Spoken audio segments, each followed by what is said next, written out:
What the problem is that these kids really love natural science, and then what happens is it's getting killed. And what is it getting killed by? It's getting killed by our education system. After looking at ants in the garden or sitting in a swing and thinking that, oh, that swing is actually a pendulum, for example, what happens is they get into school, and as soon as they start learning about natural science in school, stuff gets boring. It becomes what we call chalk physics. Everything is really abstract. Everything is really textbook, object A, object B, really boring. So a lot of students are turning away from natural science. And this is a problem. This is basically a crisis, and I know everyone is hearing crisis every day. Now here's another one for you. This is also a crisis, because what the problem is that the basis of all engineering subjects is natural science. And what did we do? We created a piece of software which is, we are not saying that this is going to solve the problem. This is going to be one step towards a healthier mentality in education, let's put it this way.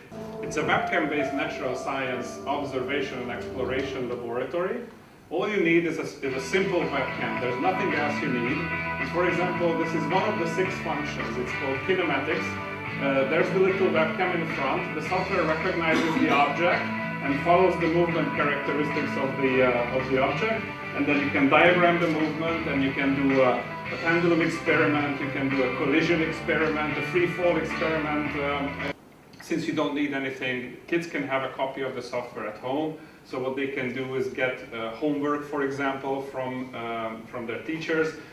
They can do, for example, the pendulum experiment that I just showed you, and do the same thing in the kitchen at home, collect the data, bring it to class, and they can discuss why the data that they collected is different compared to the one that the teacher had. And they learned the natural science phenomenon without even knowing what it's called. So actually the teacher can tell them later that it's, for example, I don't know, Newton's first law. They learn what happens first.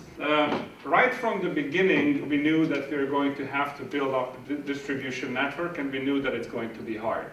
So we had one goal that we basically looked at companies around the world and trying to find a way where there's a great match between the software itself and some kind of hardware that's on the market. And we identified a company called Intel. We said, oh, maybe 3-4 years from now, we have a good chance to be at least discussing this with Intel one day.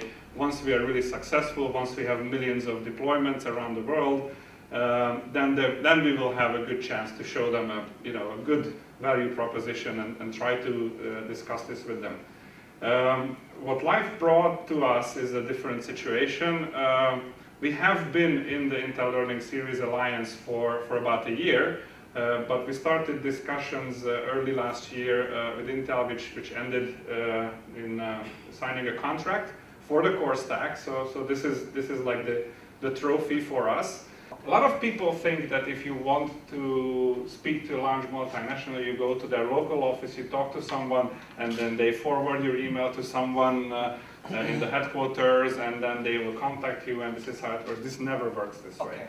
You have to be there. Okay. So if you want to create contacts for yourself in the Silicon Valley, you have to go there. Okay. Dan is combining Hungarian designs.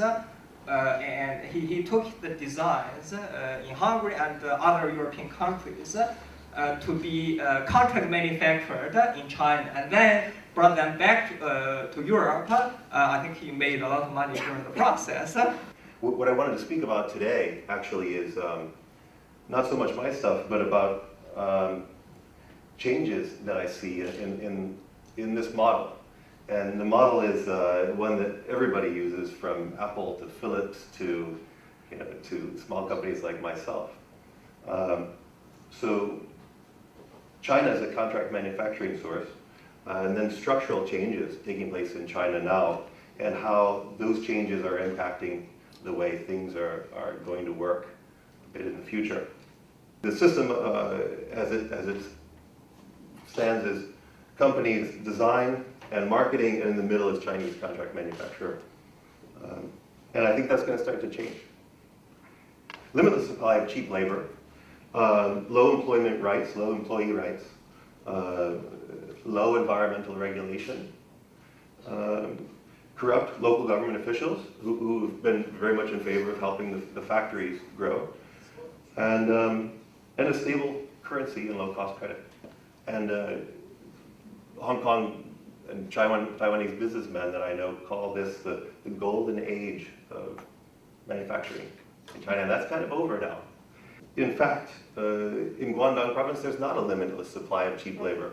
They have labor shortages in Guangdong province. With 1.3 billion people, they're having labor shortages. And the reason is that most of the labor that was coming there was migrant labor from the countryside. And it was mostly 17, 18, 19-year-old young ladies who would go and work in the factories. But now, as the rest of China has developed, a couple of things have happened. One, they've got factories closer to home to go to rather than Guangdong province. Or even more so, they don't want to work in a smelly, dirty factory anymore. They can work in the service sector. So you don't have as much labor, and some of the Chinese factories are actually shutting down production lines simply because they can't get workers. So wages are going up, employee rights, the employees are starting to unionize and group together.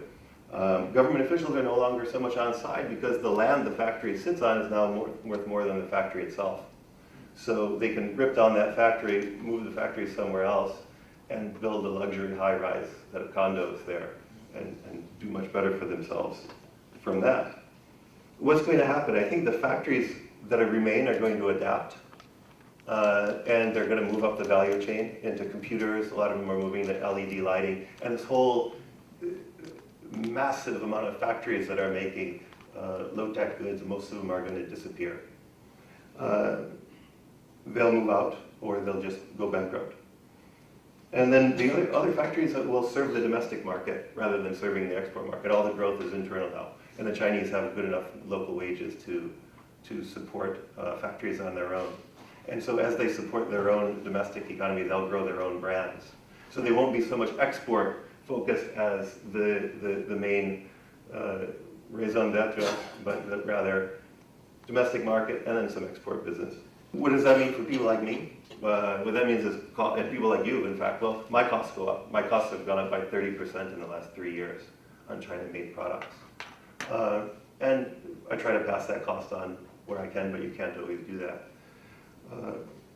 Costs will go up, and then production will come back here. I think there's a great opportunity for Central Eastern Europe to start to take local products and make them here, both for small manufacturers like myself and bigger ones. And then longer term, I'd say, just in closing, I think the net effect of this is going to be Chinese companies will create their own brands to serve the domestic market. They'll grow those brands. They'll have a huge installed base of customers, and then they'll come west.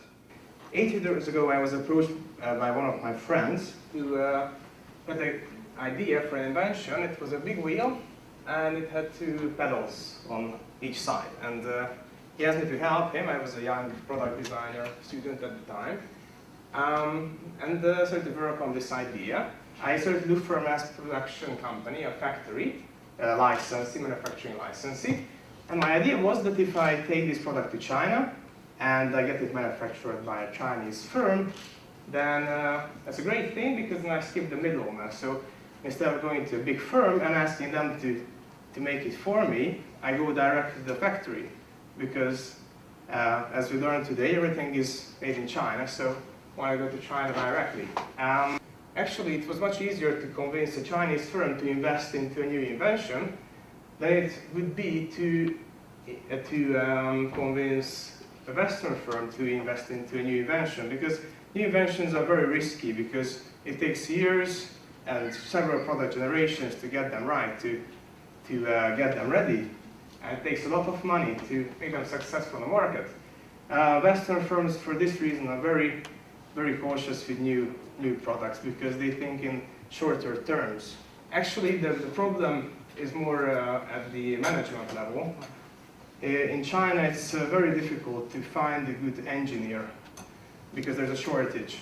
500,000 engineers graduate in China each year, but there's still a shortage.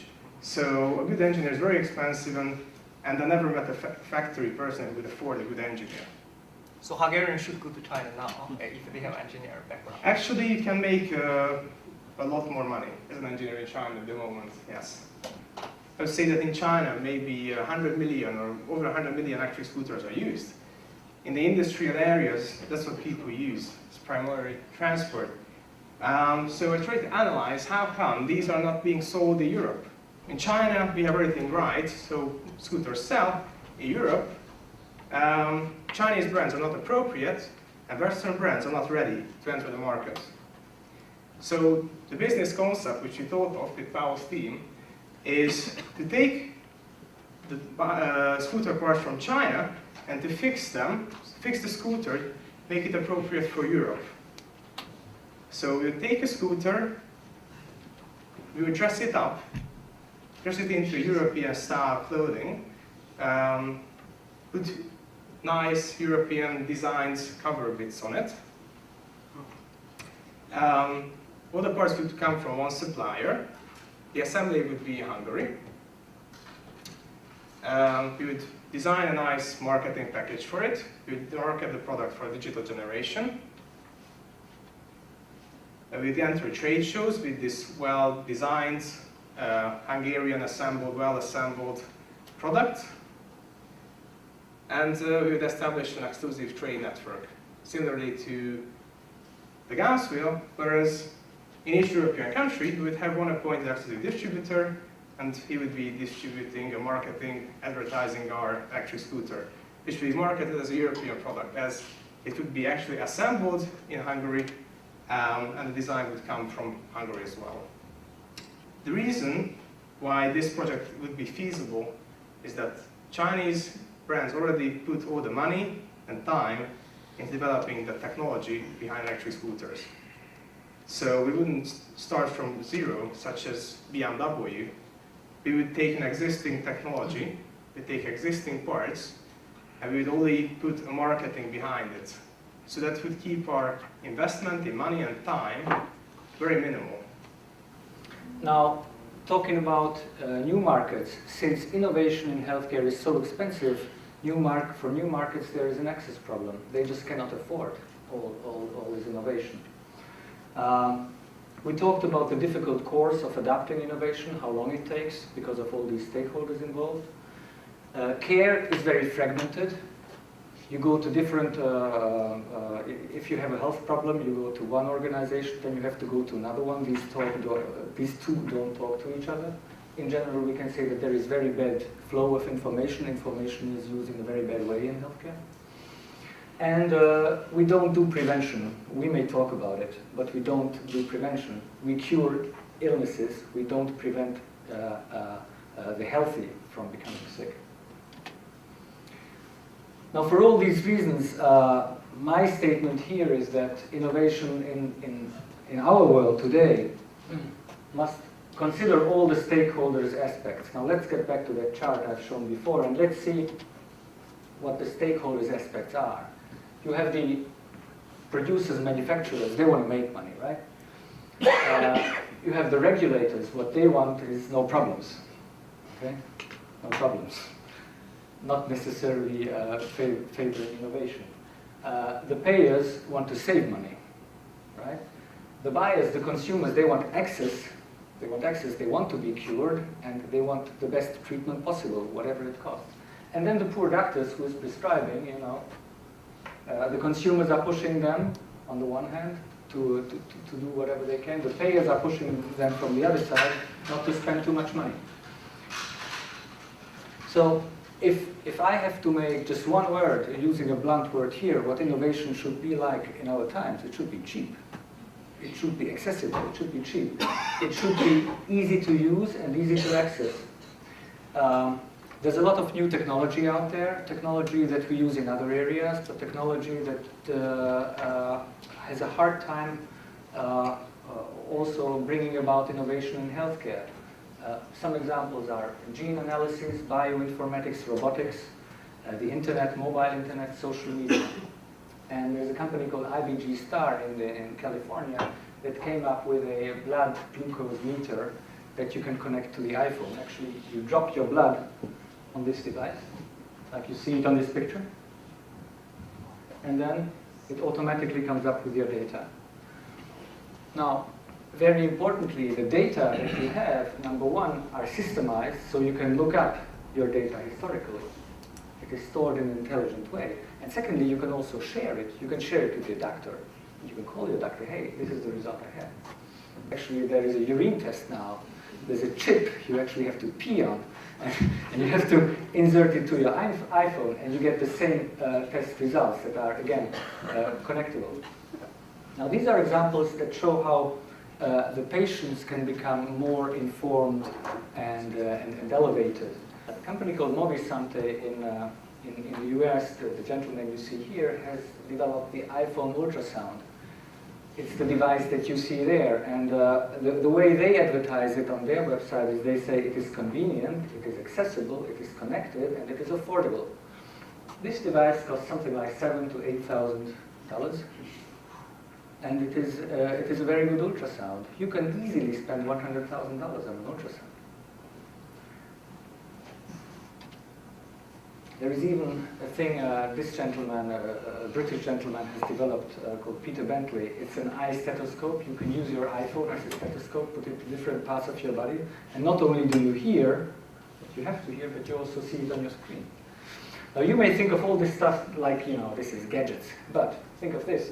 This guy claims that this application has been downloaded by 3 million doctors already. Let's move away from the iPhone.